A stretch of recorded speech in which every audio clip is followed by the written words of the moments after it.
Alice Dunbar, A Carnival Jangle. Published in 1899. There is a merry jangle of bells in the air, an all-pervading sense of jester's noise, and the flaunting vividness of royal colors. The streets swarm with humanity in all shapes, manners, forms, laughing, pushing, jostling, crowding, a mass of men and women and children, as varied and assorted in their several individual peculiarities as ever a crowd that gathered in one locality since the days of Babel. It is Carnival in New Orleans, a brilliant Tuesday in February, when the very air gives forth an ozone intensely exhilarating, making one long to cut capers.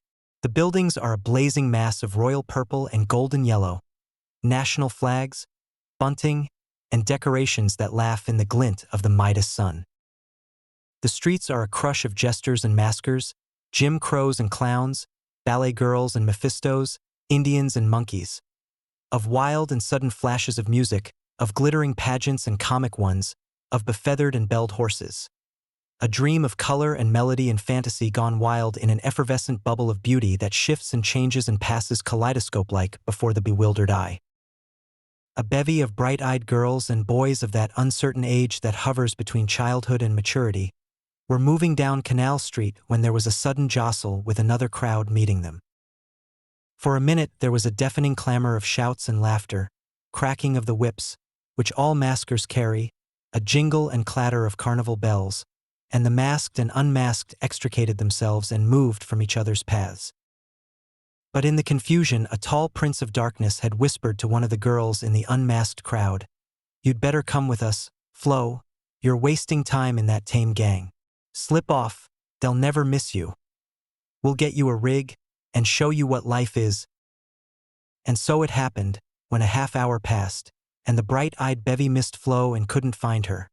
Wisely giving up the search at last, she, the quietest and most bashful of the lot, was being initiated into the mysteries of what life is.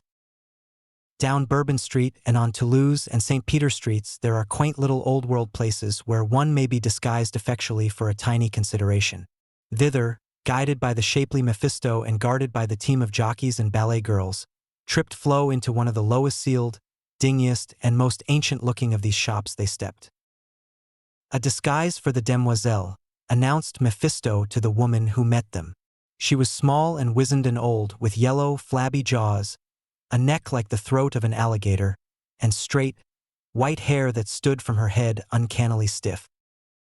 "But the demoiselle wishes to appear a boy, un petit garçon?" she inquired, gazing eagerly at Flo's long, slender frame. Her voice was old and thin, like the high quavering of an imperfect tuning fork, and her eyes were sharp as talons in their grasping glance. "Mademoiselle does not wish such a costume," gruffly responded Mephisto. "Ma foi, there is no other," said the ancient, shrugging her shoulders. "But one is left now. Mademoiselle would make a fine troubadour." "Flo," said Mephisto, "it's a daredevil scheme, try it. No one will ever know it but us, and we'll die before we tell. Besides, we must. It's late, and you couldn't find your crowd."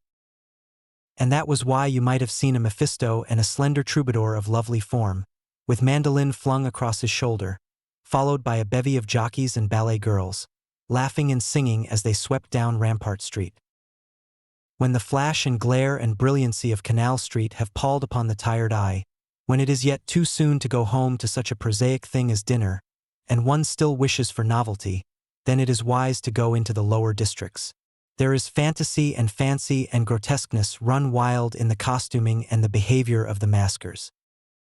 Such dances and whoops and leaps as these hideous Indians and devils do indulge in. Such wild curvetings and long walks, in the open squares where whole groups do congregate, it is wonderfully amusing. Then, too, there is a ball in every available hall, a delirious ball, where one may dance all day for 10 cents. Dance and grow mad for joy, and never know who were your companions, and be yourself unknown. And in the exhilaration of the day, one walks miles and miles, and dances and skips, and the fatigue is never felt. In Washington Square, away down where Royal Street empties its stream of children great and small into the broad channel of Elysian Fields Avenue, there was a perfect Indian powwow. With a little imagination, one might have willed away the vision of the surrounding houses and fancied oneself again in the forest, where the natives were holding a sacred riot. The square was filled with spectators, masked and unmasked. It was amusing to watch these mimic red men. They seemed so fierce and earnest. Suddenly, one chief touched another on the elbow. "See that Mephisto and Troubadour over there?" he whispered huskily. "Yes. Who are they?" "I don't know the devil," responded the other quietly, "but I'd know that other form anywhere. It's Leon, see?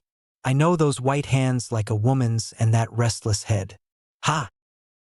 But there may be a mistake. No, I'd know that one anywhere. I feel it is he. I'll pay him now. Ah, sweetheart, you've waited long, but you shall feast now."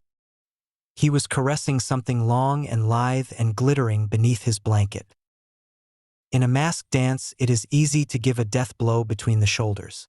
Two crowds meet and laugh and shout and mingle almost inextricably, and if a shriek of pain should arise, it is not noticed in the din, and when they part, if one should stagger and fall bleeding to the ground, can anyone tell who has given the blow? There is nothing but an unknown stiletto on the ground.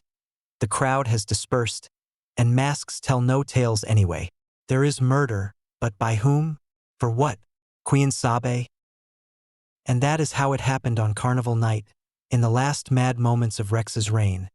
A broken-hearted mother sat gazing wide-eyed and mute at a horrible something that lay across the bed. Outside, the long, sweet march music of many bands floated in as if in mockery, and the flash of rockets and Bengal lights illumined the dead, white face of the girl troubadour.